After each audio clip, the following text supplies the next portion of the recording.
Ayan o, ang daming snakehead na fry. Tapos ayun yung mommy at saka daddy nila. Pinoprotect. So ayan o, pag may lumalapit na ibang isda, ayan o, yung mga brown na yan, yung mga fry. Ayun sila sa ilalim. Pag may lumalapit na ibang isda, ay na sinusugod nila, nilalayo. Yung mga lalapit para kumain dun sa mga maliliit na mga anak nila. Ayan o, inaano nila, pinoprotect. Ayan o, nandyan lang sila sa gilid. Pag may, ayun o, may ibang isda na lumapit, ayun, sinusugod niya.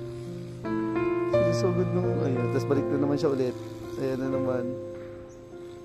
Ayan o, galing o. Op. Ayan sila. Pinoprotect nila yung mga